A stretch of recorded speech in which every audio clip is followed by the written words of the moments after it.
PUV operators who failed to consolidate their franchises during the December 31st deadline now have until the end of April to do so. President Marcos extended the deadline to give another chance to those who did not make it during the previous cutoff. Earlier today, the House Committee on Transportation approved a resolution urging the President to extend the consolidation period until the government comes up with a concrete plan to address major issues. Let's get now the reaction of Manibela Chairman Mar Valbuena, joining us now on the line. Sir Mar, maraming salamat po for joining us. Ano pong reaksyon ng Manibela sa pag-extend ito ng ating Presidente ang consolidation period? Good evening, Sir Rico. Wini-welcome natin yung pag-extend ng ating Pangulo na binigyan tayo ng 3 months na extension. Pero mukhang hindi pa rin maliwanag sa ating Pangulo na hindi po ito yung ating hinihiling, hindi po extension ng consolidation, kundi extension po ng ating mga provisional authority, prangkisa, na hindi po dapat ine-extend ito ng 3 months, 6 months o 1 taon. Ang panawagan po natin sa ating Pangulo, hindi po mawala ang ating mga prangkisa. Magpatuloy po ang aming hanap buhay na kahit hindi po kami nagko-consolidate, pwede naman po kaming mag-modernize. Ito po ay inihayag natin at ipinarating natin sa ating Pangulo sa pamamagitan ni House Speaker Martin Romualdez, at ang sabi ng ating Speaker ay kanya po itong ipaparating dahil mag-uusap pa sila bukas. Hindi natin alam bakit po inunahan na ito ni Secretary Bautista. So, isusulong pa ba rin ninyo, Sir Mar, ang pagtanggal ng PUV Modernization Program at ang consolidation? Again, Sir Rico, ang Manibela ay hindi tumututol sa PUV Modernization Program. Doon lamang sa mga guidelines katulad po ng consolidation. At yung nakita natin kanina sa pagdinig sa Kamara ay nagpapatunay lamang na kaya pala napakamahal nitong unit na to dahil may 400,000 na mga komisyon o kickback na hindi natin alam na bakit pinapayagan ito ng ahensya. Kaya tayo nahihirapang sumulong dahil nga po dito sa mga korupsyon na nagaganap doon sa pagpapatupad ng PUBMP. Kaya tayo po ay nananatili sa ating ipinaglalaban na ang konsolidasyon ang magpapahirap sa atin. Pero ang PUBMP na to ay ating sinusuportahan. Pero yung pagpapahirap na kaakibat nito, yan po ang ating nilalabanan, Sir Rico. At may mga kooperatiba na nagsasabi rin, Sir Mar, na hindi pa sila kumikita dito sa kanilang consolidation at pag-organize ng korporasyon. Ano po ang opinion niyo dito?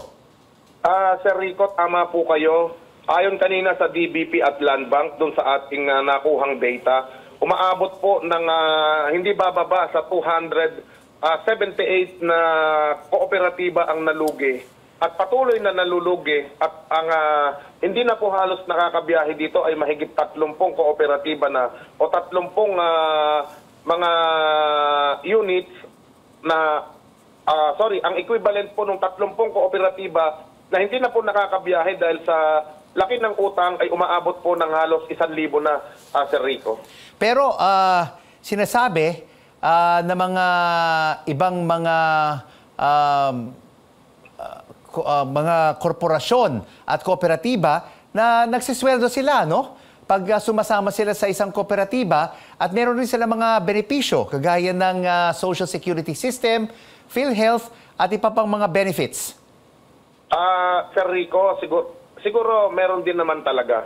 Pero yung mga ipinapakita ng DOTR, ng LTFRB at ng OTC, paulit-ulit at sila na lang yung nagpapakita sa publiko na nakakasunod at naging successful doon sa programa. Wala na bang iba? Ibig sabihin ba, 3, 4, 5 na kooperatiba lang ang nagtagumpay out of 1,700 cooperatives?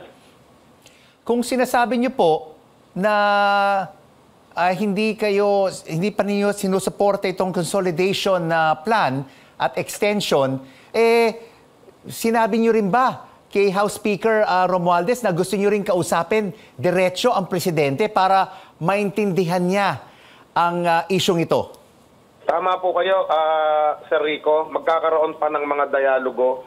At simula pa lamang ito ng pakikipag-usap natin kay House Speaker Martin Romualdez at umaasa tayo na yung ating pakiusap na makausap mismo natin ng Pangulo para maipaliwanag natin yung ating mga hinaing. Kung matatandaan po natin sa pagdinig kanina, yung mga kooperatiba ay lugi. Kaya ayaw po namin mag-consolidate. Saan po ba sila nalugi? Dahil po doon sa consolidation na doon po nagsimula. At nung nakakita ng pagkakataon yung mga chairman, tinanggal yung mga miyembro para solohin na yung kita nito. O kaya naman ay hindi ka pwedeng umalis hanggat nakagatasan ka nila. So, Sir Mar, nagkakaisa pa rin ba ang mga miyembro ng Manibela na hindi sila hindi sila sasama sa consolidation, o may mga miyembro na ng Manibela ang sumali na rin sa mga kooperatiba at korporasyon? Tingin ko, Sir Rico, sa nangyari ngayon, yung mga naunang nag-consolidate dati pa, baka tingin ko magwi-withdraw kasi may mga nag-file na may mga application na tayo ng for withdrawal na mga naunang nag-consolidate o mga kooperatiba na talagang nalugi na. Yun ang masakit dito. Doon sa pagdinig, hindi ka pwedeng umalis, hindi ka pwedeng mag-withdraw, pero pwede ka nilang tanggalin through board resolution. So, nakakalungkot, napakasaklap na pangyayari na kahit saan kami lumagay, talo po talaga kami. Kaya ini-encourage natin ng Pangulo na manatili po sa amin ang single ownership o proprietorship para nang sa ganon ay mas mapangalagaan po namin ang aming mga prangkisa at ang aming mga pinaghirapan at pinundar na mga jeepney. Manibela Chairman Mar Valbuena, maraming salamat po.